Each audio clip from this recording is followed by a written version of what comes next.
សម្ដេចទ្រង់អាយុដំលោកជំទាវលោកស្រីប្រិមិត្តទូរទស្សនិកជនដែលកំពុងតាមដានទស្សនានៅលើបណ្ដាញទំនាក់ទំនងផ្លូវការរបស់រដ្ឋសភាជាទីគោរពនិងជាទីមេត្រីថ្ងៃនេះយើងបានទទួលកិត្តិយសសារជាថ្មីដោយអាយុដំបណ្ឌិតឈៀងវណ្ណរិទ្ធបានផ្ដល់ឱកាសឲ្យយើងធ្វើកិច្ចសម្ភាសជាមួយអាយុដំសូមជម្រាបជូនលោកស្រីឲ្យបានជៀបដែរថាអាយុដំបណ្ឌិតឈៀងវណ្ណរិទ្ធគឺជាអគ្គលេខាធិការរងរដ្ឋសភាអនុប្រធានក្រុមការងារព័ត៌មានប្រតិកម្មនិងវិភាគយុទ្ធសាស្ត្ររបស់រដ្ឋសភាថ្ងៃនេះយើងនឹងជម្រាបសួរអាដាមជុំវិញបច្ចុប្បន្នភាពមួយចំនួននៃគម្រោងរៀបចំសិក្ខាសាលាសំខាន់3របស់រដ្ឋសភានៅពេលខាងមុខនេះសូមជម្រាបសួរអាដាមបាទជម្រាបសួរបាទអាដាមដោយដែលខ្ញុំបានផ្ដើមទៅកាន់ទូរទស្សនិកជនកំពុងទស្សនាដូចនេះដែរខ្ញុំចាំមិនច្រឡំទេនៅក្នុងខែនេះគឺរដ្ឋសភានឹងរៀបចំសិក្ខាសាលាមានទាំងសិក្ខាសាលាថ្នាក់ជាតិនិងសិក្ខាសាលាថ្នាក់តំបន់សំខាន់ចំនួន3អាយុដំអាចជម្រាបជូនទស្សនិកជនលម្អិតបន្តិចបានទេបាទពិតហើយខែ3នេះខែមីនានេះគឺសភាមានភាពមមាញឹកខ្លាំងក្នុងការរៀបចំសិក្ខាសាលាថ្នាក់ជាតិនិងតំបន់ហើយថ្ងៃទី20នេះយើងនឹងមានសិក្ខាសាលាថ្នាក់ជាតិមួយជាមួយនឹងធនាគារជាតិកម្ពុជាតាក់ទងទៅនឹងការជំរុញការប្រើប្រាស់ប្រាក់រៀល QR code ខ្មែរ QR code ហ្នឹងហើយនឹងការជំរុញធ្វើយ៉ាងណាឲ្យប្រព័ន្ធចលនាថាធនាគារក៏ជាហិរញ្ញវត្ថុនៅកម្ពុជានឹងឲ្យមានភាពប្រសើរជាពិសេសគឺយុទ្ធនាការនៃការប្រើប្រាស់ប្រាក់រៀលនឹងតែម្ដងដោយសារតែយើងឃើញថាលបឿនឬក៏នៃការប្រើប្រាស់ជាក់ស្ដែងនៅប្រាក់រៀលចរាចរណ៍ប្រាក់រៀលនៅក្នុងទីផ្សារនៅក្នុងពាណិជ្ជកម្មនៅក្នុងការជីវភាពរស់នៅផ្សេងៗហ្នឹងនៅមានកម្រិតទាបអញ្ចឹងយើងត្រូវជំរុញជាចលនាជាតិមួយដែលមានការចូលរួមពីតួអង្គពាក់ព័ន្ធផ្សេងៗរួមទាំងរដ្ឋសភាយើងផងដើម្បីធ្វើយ៉ាងណាផ្សព្វផ្សាយពីផលប្រយោជន៍អត្ថប្រយោជន៍នៃការប្រើប្រាស់ប្រាក់រៀលជាពិសេសគឺពង្រឹងគេថាសមត្ថភាពក៏ដូចជាប្រសិទ្ធភាពនៅក្នុងការគ្រប់គ្រងចរាចរណ៍ប្រាក់នៅក្នុងកម្ពុជាក៏ដោយពង្រឹងនៅគេថាអត្តសញ្ញាណជាតិខ្មែរដែរដោយថាប្រាក់រៀលវាតំណាងឲ្យអត្តសញ្ញាណជាតិខ្មែរហើយនឹងអត្តប្រតិយភាពរបស់ជាតិកម្ពុជាដែរហើយក៏ដូចជាឯករាជ្យសេដ្ឋកិច្ចរបស់កម្ពុជាដែរអញ្ចឹងការជំរុញប្រាក់រៀលនេះគឺជាប្រធានបទមួយសំខាន់ហើយនេះគឺជាលើកដំបូងហើយនៅក្នុងក្របខ័ណ្ឌរដ្ឋសភាដែលយើងជំរុញនៅវេទិកាសាធារណៈនេះដើម្បីជំរុញការប្រើប្រាស់ប្រាក់រៀលនឹងបាទសិក្ខាសាលា2ទៀតគឺនៅថ្ងៃទី25តាក់ទងទៅនឹងវិស័យវិទ្យាសាស្ត្របច្ចេកវិទ្យានិងនិវេនវត្តហើយនៅថ្ងៃទី31យើងនឹងមានវេទិកាតំបន់ថ្នាក់តំបន់តាក់ទងទៅនឹងជំងឺមិនឆ្លងហើយយើងឃើញថាមានវាគ្មិនមកពីប្រទេសអាស៊ីអាគ្នេយ៍យើងច្រើនដែរមកពីប្រ៊ុយណេកម្ពុជាយើងឥណ្ឌូនេស៊ីឡាវម៉ាឡេស៊ីហ្វីលីពីនសិង្ហបុរីប្រទេសថៃនិងប្រទេសវៀតណាមដែលជាវាគ្មិនអ្នកស្រាវជ្រាវល្បីៗមកពីតំបន់ដើម្បីផ្លាស់ប្ដូរបទពិសោធន៍នឹងបាទអាដាមឥឡូវនេះយើងងាកទៅជជែកគ្នាបន្តិចជុំវិញការងារពាក់ព័ន្ធជាមួយនឹងការប្រើប្រាស់ប្រាក់រៀលឬសិក្ខាសាលាប្រាក់រៀលដែលគ្រោងធ្វើនៅពេលឆាប់ខាងមុខនេះអាដាមកន្លងទៅថាតើរដ្ឋសភាជាតិរបស់យើងបានចូលរួមចំណែកយ៉ាងណាខ្លះដើម្បីជំរុញការប្រើប្រាស់ប្រាក់រៀលហើយការប្រើប្រាស់ប្រាក់រៀលនេះវាមានសារៈសំខាន់យ៉ាងម៉េចនៅក្នុងសេដ្ឋកិច្ចជាតិរបស់កម្ពុជាអាដាមការជំរុញប្រាក់រៀលនេះដូចខ្ញុំនិយាយខាងដើមគឺជាអ្វីមួយដែលយើងត្រូវគិតគូរទាំងអស់គ្នាហើយមានការចូលរួមពីភាគីពាក់ព័ន្ធទាំងអស់គ្នាយើងឃើញថាកម្រិតនៃការប្រើប្រាស់ប្រាក់រៀលហ្នឹងគឺមានការកើនឡើងដែលជាមធ្យមអត្រាមធ្យមហ្នឹងគឺថាការចរាចរណ៍ប្រាក់រៀលហ្នឹងគឺមានការកើនឡើងដូចជាក្នុងរង្វង់ 15% ក្នុងមួយឆ្នាំដូច្នេះវាទៅមុខហើយក៏ប៉ុន្តែនៅតែជាបញ្ហាដោយសារតែយើងនៅប្រើប្រាក់ដុល្លារនៅច្រើនប្រព័ន្ធនៃការប្រើប្រាក់ដុល្លារហ្នឹងនៅមានច្រើនទូលំទូលាយច្រើនដូច្នេះយើងត្រូវជំរុញបន្ថែមទៀតក្នុងការប្រើប្រាស់ប្រាក់រៀលនេះហើយផលប្រយោជន៍ហ្នឹងគឺសំខាន់គឺយើងធ្វើឲ្យនយោបាយថា monetary policy របស់យើងនយោបាយរូបិយវត្ថុរូបិយប័ណ្ណរបស់យើងហ្នឹងមានប្រសិទ្ធភាពប្រសើរជាងមុនជាពិសេសគឺទូនាទីពង្រឹងទូនាទីរបស់ធនាគារជាតិរបស់កម្ពុជាយើងនេះទី3គឺនិយាយចំទៅយើងអាចកាត់បន្ថយនៅការខាត់បងមួយចំនួនដូចថាយើងក្នុងពេល transaction ក្នុងការដំណើរការប្រតិបត្តិការនឹងវាអាចបើយើងពីដូរលុយចុះដូរលុយឡើងវាអាចនឹងប៉ះពាល់ទៅដល់ការខាត់បងខ្លះដែរពីព្រោះថា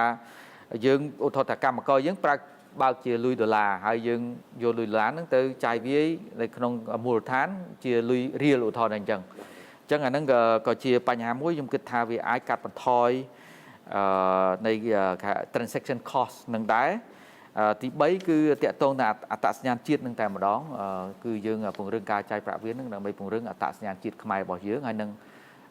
អត្តបតេយ្យភាពរបស់យើងហើយនឹងក៏ជាឯករាជ្យខាងរូបិយប័ណ្ណរបស់យើងដែរបាទអាដាមតម្លៃសម្រាប់រដ្ឋសភាមានទូនីតិសំខាន់យ៉ាងម៉េចទៅក្នុងការចូលរួមចំណែកជាមួយរដ្ឋាភិបាលជំរុញឲ្យការប្រើប្រាស់ប្រាក់រៀលកាន់តែសកម្មហើយមានតម្លៃឆ្លើយតបនឹងតម្រូវការផ្នែកសេដ្ឋកិច្ចរបស់កម្ពុជាយើងវិញនិយាយចំនេះគឺជាអ្វីមួយដែលថ្មីដែរចំពោះរដ្ឋសភារបស់យើងហើយអ្វីដែលយើងអាចជំរុញបានគឺពង្រឹងនៅការយល់ដឹងជាសាធារណៈហើយនឹងជំរុញសេដ្ឋបាតការពហុភាគីដែលមានតួអង្គផ្សេងហ្នឹងធ្វើការរួមគ្នាហើយក៏ត្រូវពិចារណាក្នុងការតាក់តែងច្បាប់ក៏ដូចជាកិត្តិយសផ្សេងដើម្បីជំរុញនៅការប្រើប្រាស់ប្រាក់រៀលនឹងដែរបាទអរគុណអាដាមសម្រាប់ការផ្ដល់ព័ត៌មានមួយចំនួនពាក់ព័ន្ធនឹងការប្រើប្រាស់រៀលឥឡូវនេះខ្ញុំចាប់អារម្មណ៍ពាក់ព័ន្ធនឹងបញ្ហាបច្ចេកវិទ្យាវិទ្យាសាស្ត្រនិងនវានុវត្តន៍បន្តិចសម្រាប់ការងារនេះវិញអាដាមមើលឃើញយ៉ាងម៉េចដែរសម្រាប់ស្ថានភាពជារួមរបស់កម្ពុជាយើងហើយរដ្ឋសភាគួរតែបំពេញតួនាទីចូលរួមចំណែកយ៉ាងម៉េចបន្តទៀតដើម្បីជំរុញឲ្យមានការអភិវឌ្ឍលើការងារបច្ចេកវិទ្យាវិទ្យាសាស្ត្រនិងនវានុវត្តន៍នេះអាដាមវិស័យនេះវិស័យវិទ្យាសាស្ត្របច្ចេកវិទ្យានវានុវត្តន៍ជាវិស័យមួយថាស្លាប់រស់ហើយក៏ជាវិស័យមួយបញ្ជាក់ពីការកំណត់នៃការឈ្នះចាញ់នៅក្នុងការប្រកួតប្រជែងទាំងសេដ្ឋកិច្ចទាំងបច្ចេកវិទ្យានឹងបាទឥឡូវយើងក៏កំពុងតែរស់នៅក្នុងបរិបទមួយដែលវាមានគេថាការប្រកួតប្រជែងទាំងភូមិសាស្ត្រនយោបាយភូមិសាស្ត្រសេដ្ឋកិច្ចនឹងវាកាន់តែសិតស្វាញហើយប្រកួតប្រជែងខែបច្ចេកវិទ្យានឹងក៏វាកាន់តែស្មុគស្មាញទៅទៀតអញ្ចឹងប្រទេសណាដែលមានសមត្ថភាពលទ្ធភាពដែលមានបច្ចេកវិទ្យាថ្មីគឺមានឧត្តមភាពហើយអញ្ចឹងប្រទេសយើងដែលជាប្រទេសតូចខំប្រឹងរត់តាមចរន្តអន្តរជាតិនឹងធ្វើម៉េចឲ្យយើងចាប់បាននៅឱកាសដែលអាចចេញមកពីវិទ្យាសាស្ត្របច្ចេកវិទ្យានិងនវានុវត្តន៍នឹងហើយអញ្ចឹងកម្ពុជាយើងដែលចង់សម្រេចបាននៅចក្ខុវិស័យឆ្នាំ2030 50ហ្នឹងគឺត្រូវដាក់វិនិយោគឲ្យធំលើវិស័យនេះជាពិសេសបង្កើតនៅធនធានមនុស្សហើយនឹងហេដ្ឋារចនាសម្ព័ន្ធសំខាន់ដើម្បីទ្រទ្រង់នៅវិស័យ STI ហ្នឹងធ្វើយ៉ាងណាឲ្យវិស័យ STI ហ្នឹងជាសរសៃឈាមមួយគឺជាចលករមួយជំរុញនៅការអភិវឌ្ឍសេដ្ឋកិច្ចនិងសង្គមរបស់កម្ពុជានឹងបាទអាដាមកន្លងទៅក៏ដូចជាបច្ចុប្បន្នរដ្ឋសភាមានគម្រោងយ៉ាងណាខ្លះបន្ថែមទៀតទេដើម្បីចូលរួមចំណែកដោយដែលខ្ញុំបញ្ជាក់ពីខាងមុនជាមួយរដ្ឋាភិបាលជាដៃគូសំខាន់មួយដើម្បីជំរុញឲ្យការប្រើប្រាស់ឬក៏ការអភិវឌ្ឍបច្ចេកវិទ្យាវិទ្យាសាស្ត្រនវានុវត្តន៍របស់កម្ពុជាយើងទោះមិនអាចប្រកួតប្រជែងពេញលេញ 100% ជាមួយតំបន់បានតែយើងក៏អាចធ្វើដំណើរនៅលើផ្លូវមួយដែលទៅមុខក្នុងផ្លូវវិជ្ជមានអាដាមពិតហើយវាត្រូវការមានការចូលរួមពីតួអង្គពាក់ព័ន្ធសំខាន់ហើយរដ្ឋសភាឬក៏ស្ថាប័ននីតិបញ្ញត្តិហ្នឹងគឺជាស្ថាប័នមួយសំខាន់នៅក្នុងការជំរុញគោលនយោបាយរដ្ឋាភិបាលពិនិត្យឃ្លាំមើលនៅការអនុវត្តគោលនយោបាយក៏ដូចជាការតាក់តែងនៅច្បាប់កិត្តិយសផ្សេងហ្នឹងថា rule and regulation ផ្សេងហ្នឹងដើម្បីជំរុញលើវិស័យ STI នេះអ្វីដែលយើងធ្វើនៅថ្ងៃទី25គឺផ្សព្វផ្សាយហើយពិភាក្សាហើយពិនិត្យមើលការអនុវត្តជាក់ស្ដែងយើងមើលទៅតើក្រសួងពាក់ព័ន្ធជាពិសេសក្រសួង MISTI ហ្នឹងគាត់បានអនុវត្តនៅគោលនយោបាយស្អីខ្លះហើយបានលទ្ធផលអីខ្លះហើយជំហានបន្តបន្ទាប់ហ្នឹងគាត់ត្រូវធ្វើអីខ្លះអញ្ចឹងអាហ្នឹងថា oversight role ទូនាទីរបស់រដ្ឋសភាគឺក្រៅពីតាក់តែងច្បាប់គឺទូនាទីតាមដានពិនិត្យមើលនៅការអនុវត្តគោលនយោបាយអនុវត្តច្បាប់ហើយនឹងការទូនាទីតំណាងដូច្នេះអាហ្នឹងគឺជាទូនាទីស្នូលរបស់រដ្ឋសភាខ្ញុំគិតថានៅពេលដែលយើងជំរុញការពិភាក្សានឹងឲ្យបានច្រើនវាអាចថាជ្រោយយោបល់បំផុសនៅគំនិតហើយនឹងទស្សនៈទានផ្សេងដើម្បីធ្វើម៉េចឲ្យវិស័យនឹងទៅមុខហើយធ្វើម៉េចឲ្យប្រជាជនយើងនឹងឲ្យតម្លៃហើយនឹងអោបយកនៅវិស័យនេះហើយធ្វើម៉េចជំរុញឲ្យកូននឹងរៀនវិស័យខាងវិទ្យាសាស្ត្រកូនប្រុសកូនស្រីនឹងរៀនវិស័យខាងវិទ្យាសាស្ត្របច្ចេកវិទ្យានវានុវត្តន៍បានច្រើនពីព្រោះថាបើយើងប្រជាជនយើងអត់យល់ពីតម្លៃនៃវិស័យវិទ្យាសាស្ត្របច្ចេកវិទ្យាយើងពិបាកទៅរួចដែរអញ្ចឹងមានការចូលរួមប្រជាជននឹងត្រូវមានការចូលរួមគ្រប់គ្រងលើវិស័យនេះបាទអរគុណអាដាមឥឡូវនេះយើងងាកទៅ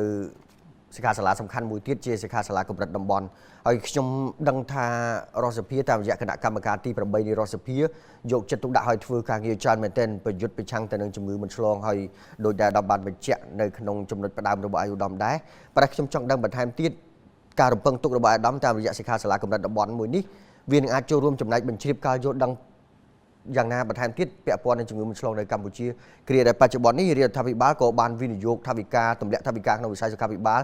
ឬក៏ពង្រាយនៅឧបករណ៍សម្ភារៈវិទ្យាសាស្ត្រសំខាន់ដើម្បីគាំពៀធ្វើឲ្យការគ្របដណ្ដប់សុខភាពជាសកលសម្រាប់បាននៅពេលខាងមុខដែរនោះអាដាមជំងឺមិនឆ្លងនេះគឺក៏ថាសន្តិសុខសុខាភិបាលសាធារណៈនេះគឺជាប្រធានបទមួយសំខាន់សម្រាប់ប្រទេសជាពិសេសប្រទេសកំពុងអភិវឌ្ឍដូចជាប្រទេសកម្ពុជាយើងនេះប្រសិនបើយើងអត់មានប្រជាជនមួយដែលមានសុខភាពល្អមានចំណេះដឹងទេយើងមិនអាចអភិវឌ្ឍប្រទេសជាតិបានទេដូច្នេះចំណេះដឹងនិងសុខភាពគឺជាកត្តាកំណត់នៃជោគវាសនានៃសង្គមជាតិមួយចឹងទេខ្ញុំគិតថារដ្ឋាភិបាលពីអតីតកាលបច្ចុប្បន្នទៅអនាគតនឹងនៅតែបន្តលើវិស័យអប់រំនិងវិស័យសុខាភិបាលនេះហើយរដ្ឋសភាកម្ពុជារបស់យើងគណៈកម្មការទី8ហ្នឹងគឺសកម្មខ្លាំងក្នុងការជំរុញលើវិស័យសុខភាពសាធារណៈជាពិសេសជំរុញនៅតែយុទ្ធនាការថ្នាក់ជាតិនិងតំបន់ទៅលើការទប់ស្កាត់ជំងឺមិនឆ្លងនេះជំងឺមិនឆ្លងនេះគឺវាពឹងផ្អែកលើកត្តាសំខាន់ចំនួន3ទី1គឺការយល់ដឹងពីប្រជាពលរដ្ឋការយល់ដឹងប្រជាពលរដ្ឋសំខាន់ណាស់កុំឲ្យគាត់ញ៉ាំរបស់ផ្អែមរបស់ប្រៃឧទាហរណ៍អញ្ចឹងឥឡូវឃើញថាក្រសួងសុខាភិបាលជំរុញអានឹងខ្លាំងនៅពេលយើងហៅទូរស័ព្ទធ្វើអីហ្នឹងគឺមានសារកុំឲ្យញ៉ាំម្ហូបប្រៃម្ហូបផ្អែមហ្នឹងពីព្រោះថាវាប៉ះពាល់ដល់សុខភាពជំងឺមិនឆ្លងភាគច្រើនចេញមកពីរបបអាហារហើយទី2គឺការហាត់ប្រាណបាទការហាត់ប្រាណគឺសំខាន់ធ្វើម៉េចឲ្យមានចលនាមហាជនគឺជំរុញនៅការហាត់ប្រាណមួយថ្ងៃដើរបានជាលក្ខណៈជំហានគឺ10000ជំហានឧទាហរណ៍អញ្ចឹងឬក៏ហាត់ដើរធាក់កង់ឬក៏កីឡាផ្សេងដើម្បីជាផ្នែកមួយនៃការការពារដូច្នេះខ្ញុំគិតថាគ្មានអីប្រសើរជាងការការពារទេការពារប្រសើរជាងព្យាបាលហ្នឹងចឹងទេយុទ្ធនាការរបស់យើងហ្នឹងទាំងថ្នាក់ជាតិថ្នាក់តំបន់គឺជំរុញនៅយន្តការហ្នឹងហើយផ្លាស់ប្ដូរបទពិសោធន៍គ្នាឧទាហរណ៍កម្ពុជាយើងមានបទពិសោធន៍ចេះ best practices ហើយប្រទេសផ្សេងទៀតគាត់មានបទពិសោធន៍រៀងខ្លួនអញ្ចឹងយើងបង្កើតវេទិកាហ្នឹងដើម្បីផ្លាស់ប្ដូរបទពិសោធន៍ហើយចងក្រងទៅជាឯកសារអនុសាសន៍គោលនយោបាយដើម្បីយើងធ្វើការរួមគ្នាដើម្បីប្រយុទ្ធប្រឆាំងនឹងជំងឺមិនឆ្លងនេះបាទអាដាមជាចុងក្រោយអាដាមអាចវាតម្លៃជារួមបានយ៉ាងម៉េចសម្រាប់ភាពជាដៃគូរវាងស្ថាប័ននីតិប្រតិបត្តិនិងនីតិបញ្ញត្តិពិតជាមិនអាចផាត់ចេញពីគ្នាបានមិនអាចដាច់ចេញពីគ្នាបានទេសម្រាប់ការអភិវឌ្ឍសម្រាប់ការចូលរួមចំណែកលើការងារសង្គមសំខាន់ដូចជាយើងបានពិភាក្សាគ្នាបាញ់មិញមានតាំងពីសុខាភិបាលមានតាំងពីបច្ចេកវិទ្យានវានុវត្តន៍មានតាំងពីអីជាដើមហ្នឹងអាដាមបាទដើម្បីដោះស្រាយបញ្ហាដែលមានលក្ខណៈប្រព័ន្ធដែលមានទំនាក់ទំនងគ្នាយើងត្រូវការសហការពីតួអង្គពាក់ព័ន្ធទាំងអស់តួអង្គតែមួយមិនអាចដោះស្រាយបញ្ហាដែលមានលក្ខណៈជាប្រព័ន្ធបញ្ហាដែលស្មុគស្មាញនឹងបានទេហើយបញ្ហាសុខាភិបាលឧទាហរណ៍ជាបញ្ហាដែលវាពាក់ព័ន្ធតួអង្គច្រើនអញ្ចឹងយើងត្រូវជំរុញនៅភាពជាដៃគូតួអង្គពាក់ព័ន្ធបច្ចេកវិទ្យានវានុវត្តន៍នឹងក៏ជាផ្នែកមួយដែលពាក់ព័ន្ធតួអង្គច្រើនដែរហើយការជំរុញនៅការចាយប្រាក់រៀលហ្នឹងក៏ត្រូវពាក់ព័ន្ធតួអង្គច្រើនដែរអញ្ចឹងនិយាយចំទៅបញ្ហាដែលយើងកំពុងជួបប្រទះទាំងបញ្ហាសេដ្ឋកិច្ចសង្គមអីផ្សេងហ្នឹងគឺជាបញ្ហាប្រព័ន្ធហើយវាមានទំនាក់ទំនងគ្នាទៅវិញទៅមកដូច្នេះវាត្រូវការមានការចូលរួមកិច្ចសហប្រតិបត្តិការពីតួអង្គពាក់ព័ន្ធទាំងអស់ហើយរដ្ឋសភាយើងខំប្រឹងដើម្បីជំរុញនៅភាពជាដៃគូគ្រប់ពាក់ព័ន្ធហើយយើងជាតួអង្គមួយនៅក្នុងប្រព័ន្ធនៃដៃគូហ្នឹងដើម្បីរកដំណោះស្រាយរួមគ្នាធ្វើការរួមគ្នាហើយឥឡូវយើងមានអគាររដ្ឋបាលថ្មីរបស់រដ្ឋសភាយើងមានគេថាក្រមអ្នកកសែតសារព័ត៌មានរបស់រដ្ឋសភាយើងអាចជាវេទិកាមួយដើម្បីជំរុញនៅការផ្លាស់ប្ដូរទស្សនៈទានទស្សនវិស័យផ្សេងដំណោះស្រាយផ្សេងហើយបង្កើតជាវេទិកាមួយផ្សារភ្ជាប់តួអង្គពាក់ព័ន្ធទាំងឡាយបាទអរគុណអាដាមលោកលោកស្រីប្រិមត្តទូរទស្សនិកជនជាទីគោរពសម្រាប់ព័ត៌មានលម្អិតពិស្ដារនៃសិក្ខាសាលាសំខាន់ទាំង3ដែលអាយុដំបណ្ឌិតឈឹងវណ្ណរិទ្ធបានជម្រាបជូនក្រុមការងារព័ត៌មានរបស់រដ្ឋសភានឹងបន្តជម្រាបជូនលោកលោកស្រីជាបន្តតាមពេលវេលាបន្តទៀតផងដែរបាទសូមគោរពអរគុណអាដាមឈឹងវណ្ណរិទ្ធដែលបានផ្ដល់ពេលវេលាដ៏មានតម្លៃសម្រាប់ក្រុមការងារយើងខ្ញុំបាទ